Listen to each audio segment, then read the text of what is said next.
Hi everyone, my name is Britt Isenberg. I'm the Leadership Program Director for the Gettysburg Foundation, and I'm honored to be joined by preeminent Civil War historian of Culpeper County and everything cavalry, Clark Bud Hall. Bud, thank you for joining us today. Overin. I just want to give you a brief introduction. We're embarking upon a new story here, and it's called Faces on the Front Line, and we want to take you to sites that involve the Gettysburg Campaign, and more so the stories of those who actually made history during this campaign, and talk about the legacy that they've left us. So we hope you'll join us on this journey, and we're very, very excited to be starting here at a place that's near and dear to Bud's heart and very near and dear to my heart. So Bud, could you just tell us a little bit about where it is that we're standing at this moment? I can indeed. We're standing, Britt, at Beverly's Ford Road, at the point where Beverly's Ford Road comes up out of the floodplain. Right behind us here to that fence rail over here. Beverly's Ford Road continues from this point straight across the river, 500 yards to Beverly's Ford on the Rappahannock River. Beverly's Ford was created in the early 1700s by Robert Beverly, a major landowner in this area, and he built this road, and he built the ford, and he built a bridge across the Rappahannock, the first bridge on the upper Rappahannock, and that bridge was soon swept away by floods and never rebuilt. And so the Gettysburg Campaign effectively opens here at first light on the morning of 9 June 1863. Federal cavalry across the river, in a bold move, in an incredibly bold and decisive move, decided to attack Confederate cavalry, believed to be about making a raid. They did not know that the entire cavalry division of the Army of the Potomac, or the Army of Northern Virginia, was back here. On the early morning of June 9th, 1863, a complete Confederate cavalry division, 10,500 troopers, was camped behind us here south of the Rappahannock River. They were positioned for the purpose of screening and protecting the infantry and artillery of the Army of Northern Virginia as it crossed upriver from here on its way to the Blue Ridge Mountains, on its way to the Potomac River, on its way to Adams County, Pennsylvania, as it turned out. So the Confederate cavalry had no idea that across the river, just across the river to the north, was about 10,000 Federal cavalry in two wings, a right wing at Beverly's Ford, a left wing at Kelly's Ford, equal-sized wings. This wing was commanded by Major General John Buford, Brigadier General John Buford, and the left wing was commanded by Brigadier General David Gregg. Confederate cavalry opens up with pistols and with carbines into the front and the flanks of the Federal cavalry. A fuselage hits the Federal cavalry, and Henry Cutler, Lieutenant Henry Cutler, 26 years old, Avon, New York, he would go down shot in the throat. He would fall forward on his horse, and his horse would recoil backward that way, take him out into this open field where he would die. Lieutenant Cutler, Henry Cutler, the first man to die in the Gettysburg Campaign. I'd like to read a little something that was noted at his obituary, and Britt will understand. This is, of course, why we save cavalry, why we save battlefields. But specifically cavalry battlefields. Yeah, and specifically cavalry. Lieutenant Henry C. Cutler died in Culpeper County, Virginia on June 9th, 1863, the first man to die in the Gettysburg Campaign. In his day and at his funeral, a poem was offered in Cutler's memory. This is just an excerpt.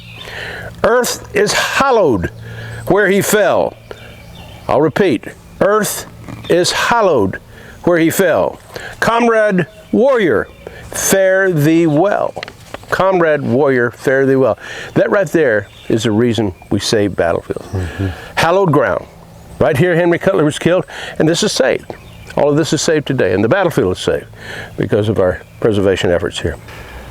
Yeah, I want to ask you one other thing too, if you don't mind expanding just a little bit, but I know we both share this in common, going to those hallowed sites where these soldiers, these humans, are buried today. Would you mind sharing about your first trip up to visit Henry Cutler and the grave up there? Thanks for that, Britt. Henry Cutler came from a solid family in Avon, New York, and he was a good Methodist, and his family were well-respected people, the Cutlers. And so when it became clear to me, going through all of the casualty rolls and what happened where and when, it was clear to me that Henry Cutler was indeed the first casualty of the Gettysburg Campaign, the first KIA of the Gettysburg Campaign, and we knew exactly where he fell. We knew exactly where he fell from both federal and Confederate accounts. Good federal and good Confederate accounts. So I came out here and looked it all over, and to complete the story, for me, that I would go up to New York and try to find out where he was buried. And I went to the town, and I was aided by obituaries, mind you, in the New York Times. Obituaries in prominent newspapers that covered his funeral. And so they described his honored grave. They described where he had been laid to rest in this cemetery, Methodist Cemetery in Avon, New York. So I walked around the cemetery, a stranger to that town, certainly a stranger to that cemetery, and I spent at least a couple of hours trying to find his grave, and I had a description as they laid him to rest in this cemetery. And so finally, distraught, I thought, well, I'll go try to find someone who knows a little bit more about this than me. And I walked along a ravine, and on top of the ravine were graves. And all of a sudden, on this side of the ravine, a tombstone had fallen over this way.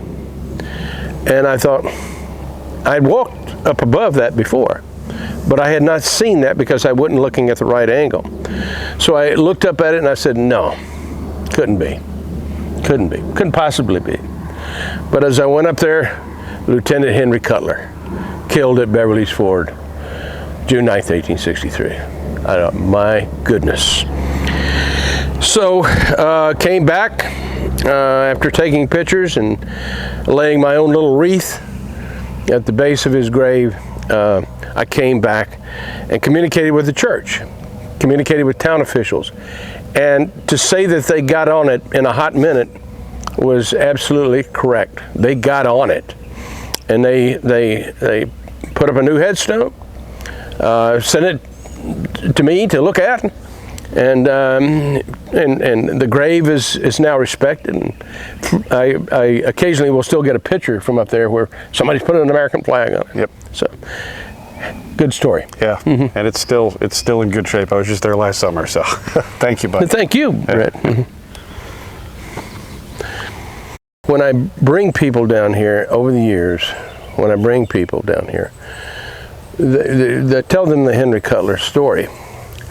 And he is representative of and the embodiment of troopers on both sides, soldiers on both sides, who came from their homes. His was in western New York.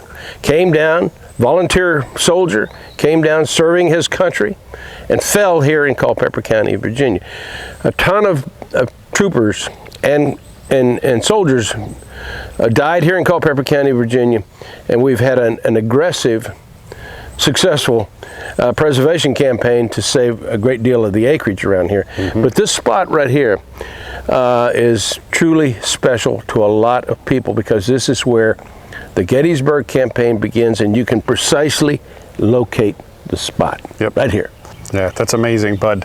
And so this is the pivotal opening clash of the Gettysburg Campaign, but we're not done here. We've got some other stops we'd like to share with you as well, so we're going to move on that way. Good, okay. Okay, we're now standing at my personal favorite place on any Civil War battlefield in the country, but I'm going to kick it over to you to tell us why this place is so important. Well, gratified, Britt, that you you believe that, and I know that you do. It's especially gratifying that others feel the same way you do, that Buford's Knoll on the Brandy Station battlefield is about the most special spot on this entire battlefield, not taking anything away from Beverly's Ford, not taking anything away from St. James Church, and certainly not taking anything away from Fleetwood Hill, the crown jewel of the entire battlefield. This property, this acreage right here is the most important to me. Now you'll picture in 1840 nothing but agrarian land, a large farm, not a single tree in sight. This was Richard Cunningham's Elkwood farm. His farmhouse was on a knoll just to the north of here, and his overseer had a house built in 1842, which is still there just at the bottom. So this was all open battlefield. Cunningham moved up from Richmond. He was Henry Heath's, his wife was Henry Heath's sister, by the way. Moved up here, and so he built this farm up, did it the right way. He had 61 slaves, by the way, 61 slaves here, and they were all identified by their first names. We have the rosters of those slaves. So he was farming profitably here on this property, and then the war breaks out. The war breaks out 1861, 1862. Federal cavalry, Federal infantry moves into Culpeper County, and the personage, Army Commander, Army of Virginia, John Pope.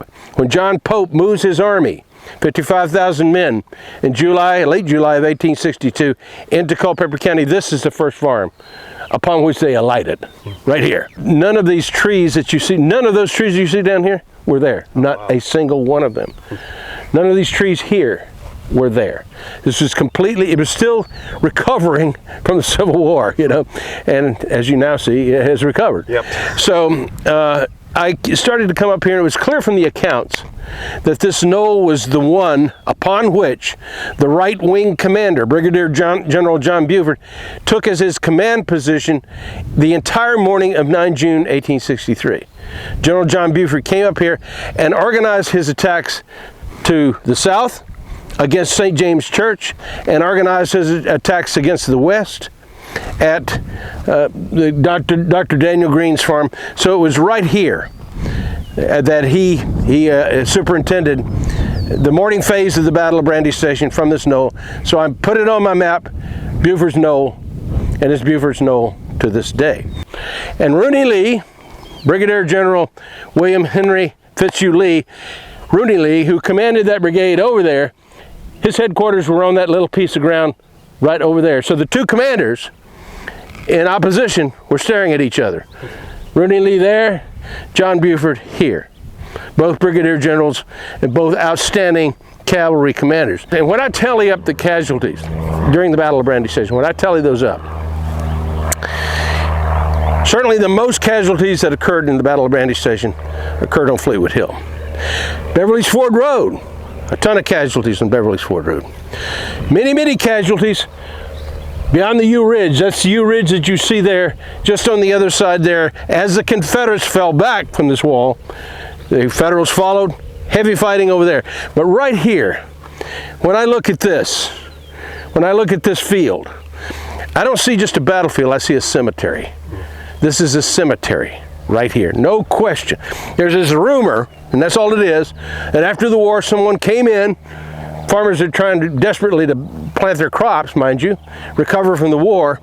There's this rumor that all of these soldiers that were killed here gallantly in service of their country, on both sides, but here particularly on the Federal side, there's this rumor that somehow they were dug up and taken to proper cemeteries. No. Some of them were of course disinterred and taken to cemeteries, but the vast majority of the KIAs are buried right there. So you see why we say battlefields? Good reason right there. They're also cemeteries. Battlefields are also cemeteries. This knoll right here, Buford's Knoll, witnessed the whole thing going and coming. So for For about 5 hours on 9 June 1863, the right-wing commander of the Army of the Potomac's Cavalry Corps commanded the Battle of Brandy Station, the right wing from this knoll here, and it is protected forever because the American people now own it. Now, as I understand, there are more distinguished visitors Yes. coming back here very soon. We have some very exciting news to pass along.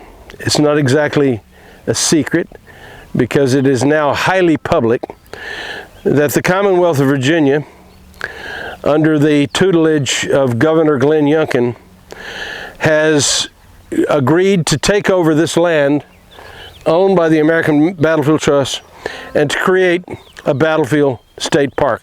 It will be called Culpeper Battlefields State Park. The state park will incorporate this acreage, Fleetwood Hill, all the other acreage that we own around here, and then incrementally other acreage that we own at Cedar Mountain, Kelly's Ford, Rappahannock Station, Hansbro's Ridge. All of that will be incorporated into Culpeper Battlefield State Park. On June 8th, 2024, he will arrive on Fleetwood Hill, the governor will, with his staff.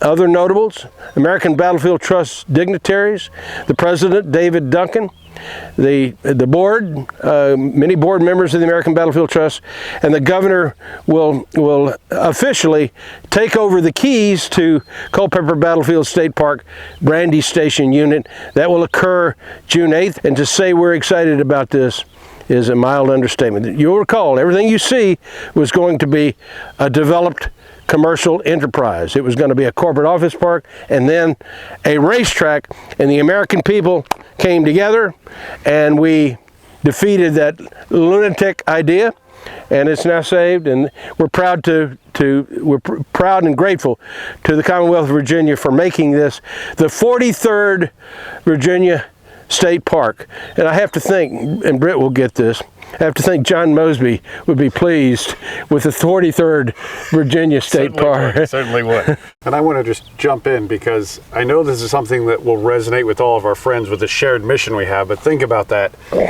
You know, without the work of so many amazing people. Yes, thank you. But at the charge, but a hero to save this site. I know you're humble, but it's your lead. We wouldn't have the ability to do this interpretation. We wouldn't have the ability to understand these human stories. We wouldn't have the ability to be standing here today or for all of the other guests that have come before us. Well, so Bud, I just want to say, number one, thank you sincerely for all of your hard work over the years. You too. Thank you, but you led all of this. So thank you very, very much. Also, thank you for spending some time with us today. Of course, we're not done. This is just the start of the Gettysburg Campaign. So the Gettysburg Campaign is now underway in earnest, and it all begins from right here. But I just want to say thank you sincerely. It's been a pleasure to spend some time with you. You too. We are not done, folks. We hope that you'll follow us northward as we move with the troops towards Pennsylvania in our campaign, Faces on the Front Lines.